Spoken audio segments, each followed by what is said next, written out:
जी,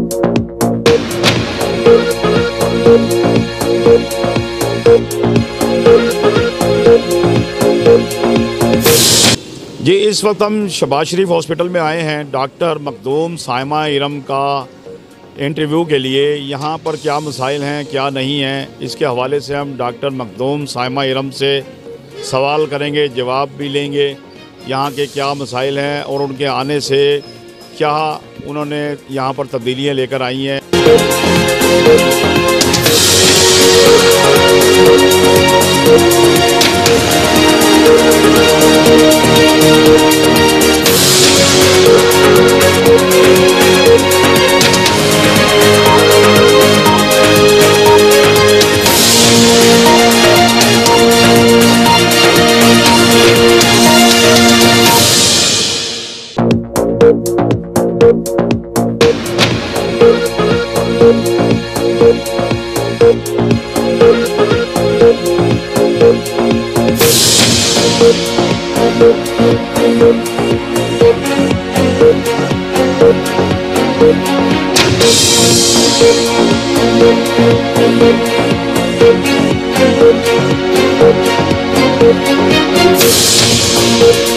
जी, इस वक्त हम शहबाज शरीफ हॉस्पिटल में आए हैं। हाल ही में तैनात हुई हैं डॉक्टर मखदूम साइमा इरम, जिन्होंने अपने फ़राइज़ जो हैं वो जिन्ना हॉस्पिटल में भी सर अंजाम दिए हैं।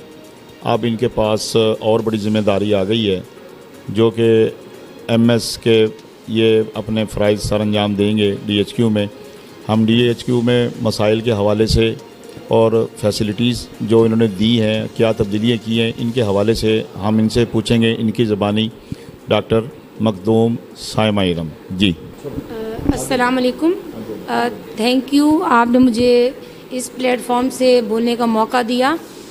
तो मैं थोड़ा सा बताना चाहूँगी, जो DHQ government Shahbaz Sharif hospital है, इसके 3 कैंपसेस थे। अभी रिसेंटली सिविल कैंपस को with the direction of CM साहब चिल्ड्रन कॉम्प्लेक्स के साथ मर्ज कर दिया गया। तो अब इसके 2 कैंपस हैं, शहबाज शरीफ कैंपस और फातिमा जिन्ना कैंपस। फातिमा जिन्ना कैंपस जो है इसका गायनी यूनिट है, और शहबाज शरीफ कैंपस जो है इसमें जनरल पेशेंट्स आते हैं, जनरल सर्जरी के, जनरल मेडिसिन के, ऑर्थो के, ईएनटी के, आई के, स्किन के। साथ साथ हमारे वर्टिकल प्रोग्राम्स के पेशेंट भी अटेंड होते हैं। हमारे एनसीडी क्लिनिक भी हैं, हमारे वेल वुमेन क्लिनिक भी है, हमारे ईपीआई प्रोग्राम्स भी है, हमारा ब्लड बैंक भी है, हमारा अल्ट्रासोनोग्राफी भी है, और हमारी ये services around the clock 24/7 active रहती हैं। और जो मैं थोड़ा सा बताना चाहूँगी, जो लास्ट मंथ हमने ओपीडी की डीएचक्यू में गवर्नमेंट शहबाज शरीफ हॉस्पिटल में, वो 77,000 प्लस ओपीडी के मरीज़ चेक किए। जो हमारी एमरजेंसी पेशेंट चेक किए गए वो 485 थे, और जो डेली हम 485 डेली इमरजेंसी है, एमरजेंसी पेशेंट, उसके हिसाब से जो लास्ट मंथ हमने फुल मंथ जो इमरजेंसी के पेशेंट अटेंड किए वो हमारे 16,000 प्लस थे। हमारे हॉस्पिटल डीएचक्यू में हर मरीज़ को सेहत सहूलत कार्ड की फैसिलिटी पे एंटर किया जाता है, जिसके लिए मैं आवाम से इल्तमास करती हूँ कि वो अपना नादरा रिकॉर्ड करेक्ट करवाएं, अपने आप को एलिजिबिलिटी क्राइटेरिया के ऊपर लेके आएँ। उसके लिए ज़रूरी है कि तमाम हामला ख़वातीन अपना आईडी कार्ड अपने हस्बैंड के नाम से रजिस्टर करवाएं।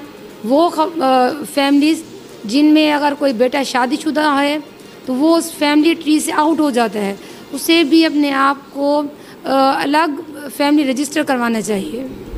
जैसे हाल ही में एमएस साहब को बाहर से डॉक्टरों ने टेस्ट लिख कर दिए, और वज़ीर आला पंजाब ने जब वहाँ का सर्वे किया तो उसमें शिकायत हो गई कि टेस्ट जो है ना वो बाहर से हमें 20,000 रुपये के लिख दिए गए हैं। टेस्ट के हवाले से आपके पास मरीज़ों के लिए क्या सहूलत है? क्या आपके डॉक्टर भी जो टेस्ट अवेलेबल नहीं है वो बाहर से लिख कर देते हैं? ये ज़रा इसके बारे में बताएं। जी, हमारी जो लेबॉर्ट्री सर्विसेज हैं DHQ government Shahbaz Sharif hospital around the clock है, जैसे मैंने पहले बताया 24 घंटे पेशेंट्स के फ्री टेस्ट किए जाते हैं। लेकिन कुछ टेस्ट ऐसे होते हैं जैसे थायराइड प्रोफाइल हो गई, वो हमारे हम लोग करवाते हैं, डॉक्टर्स भेजते हैं उन्हें, ये बाकायदा MOU साइन होता है, तो वो हम निश्तर से करवाते हैं। इसके अलावा बाकी तमाम टेस्ट LFTs हो गए, या बायोकेमिस्ट्री हो गई, या वायरोलॉजी हो गई, रूटीन प्रेग्नेंट लेडीज़ के टेस्ट हो गए, ब्लड ग्रुपिंग क्रॉस मैचिंग, वो सब PCR हो गया, सारे टेस्ट यहाँ से होते हैं गवर्नमेंट शहबाज शरीफ हॉस्पिटल से। जी, अगला आपसे क्वेश्चन ये है कि डायबिटीज़ के हवाले से मसाइल चलते रहे इंसुलिन के बारे में। इंसुलिन यहाँ जो पिछले एमएस गुज़रे हैं रियाज साहब, उस वक्त भी प्रॉब्लम रहा है। अभी इंसुलिन के जो मरीज़ हैं, क्या वो आपसे इंसुलिन बजरिया कार्ड ले रहे हैं? इंसुलिन आपके पास आ चुकी है? जी जी, मैं थोड़ा सा बताऊंगी कि insulin DHQ government Shahbaz Sharif hospital में मौजूद है और हर पेशेंट जो रजिस्टर्ड होता है, रजिस्टर्ड मीन्स कि जिसका कार्ड बना होता है, जो डायग्नोज्ड होता है प्रॉपरली बाय फिजिशियन या बाय लैब, तो उन्हें हम यहाँ इंसुलिन दी जाती है और इंसुलिन अवेलेबल है DHQ में। स्टाफ के हवाले से आपसे पूछेंगे, जितना बर्डन या जितने मरीज़ यहाँ पर आ रहे हैं उस हवाले से क्या बिल्डिंग आपको यहाँ पर कम पड़ रही है? स्टाफ के हवाले से आप बताएंगे कि आपका स्टाफ पूरा है। बेड्स के हवाले में बताएंगे कि आपके वार्ड्स में बेड्स की क्या सिचुएशन है? जी जी, जैसे कि मैंने आपको पहले बताया कि हमारा एक campus civil hospital with the direction of CM साहब हैंड ओवर कर दिया गया है चिल्ड्रन कॉम्प्लेक्स। वो 28 बेडेड हॉस्पिटल था। जब 28 बेड हमने खाली कराए हैं तो इट मीन्स कि 28 बेड कम हो गए, तो उसकी वजह से ये अब हॉस्पिटल 160 सैंक्शन बेड्स हैं इसके, लेकिन जो फंक्शनल बेड्स हैं वो 110 हैं।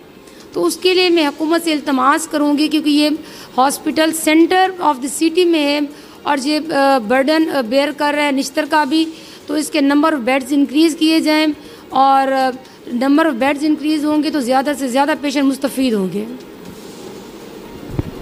कितने मरीज़ डेली पर डे आप प्रेगनेंसी जो औरतें हैं कितनी चेक कर रहे हैं? और यहाँ पर शहबाज शरीफ में भी आप टाइम देती हैं, यहाँ पर कितने डेली मरीज़ चेक कर रहे हैं, इसके हवाले से बताएं। मैं DHQ की सिर्फ फातिमा जना को नहीं बात करूँगी, DHQ की।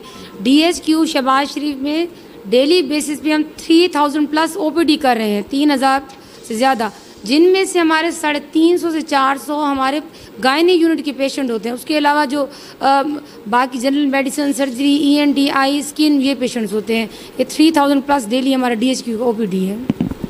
आपने जब ज्वाइनिंग दी है यहाँ पर, आपके आने से आपने यहाँ पर क्या क्या तब्दीलियाँ लेकर आई हैं और क्या क्या काम किया है आपने? सफाई के हवाले से बताएं, सफाई के हवाले से बताएं, ठीक है जी, सफाई के हवाले से बताएं मुझे, और अपने स्टाफ के बारे में बताएं। क्या आपको नाइट में इनको चेक करती हैं डॉक्टरों को, जो आपके फ़राइज़ में शामिल है कि आप रात को नाइट ड्यूटी वालों पर चेक करें? अगर आप नहीं चेक करती तो आप DMS को कहती हैं, उसके हवाले से बताएं कि क्या इनके रजिस्टर पर आप साइन करती हैं? मौके पर डॉक्टर शाम को ड्यूटी पर आते हैं प्रॉपर? जी जी, मैं यहाँ 10 सालों से DHQ में हूँ, एज एडिशनल MS वर्क कर रही हूँ। पहले भी DMS के तौर पर वर्क किए। तो ये मैं कहना चाहूँगी, बताना चाहूँगी, DHQ government Shahbaz Sharif hospital south Punjab के तमाम DHQs में से मॉडल यूनिट इसे का दर्जा दिया गया है, जो कि ब्रांडिंग हुई है, पता भी है, यहाँ डिस्प्ले हमने करवाया हुआ है।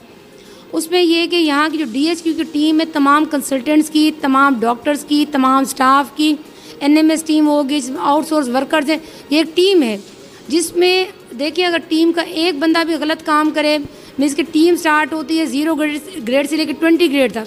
स्वीपर सफाई ना करे तो सफाई नहीं होगी, क्लीननेस नहीं होगी। अगर स्टाफ मरीज़ को चेक ना करे, उसका ब्लड प्रेशर चेक ना करे, उसे मेडिसिन ना करे, तो डेफिनेटली पेशेंट केयर भी इफेक्ट होती है।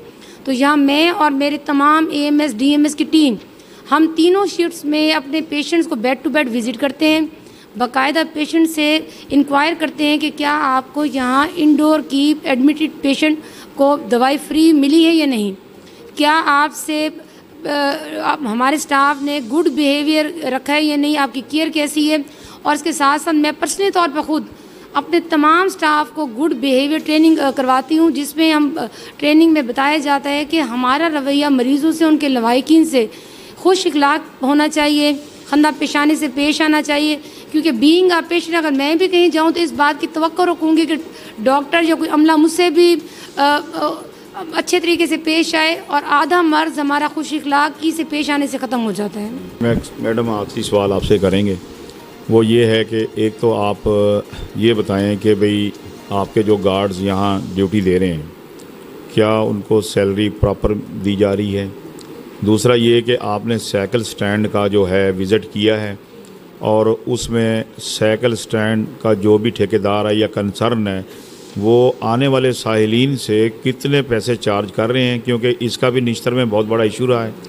और डॉक्टर राव अमजद साहब ने भी इसके ऊपर बहुत एक्शन लिया है।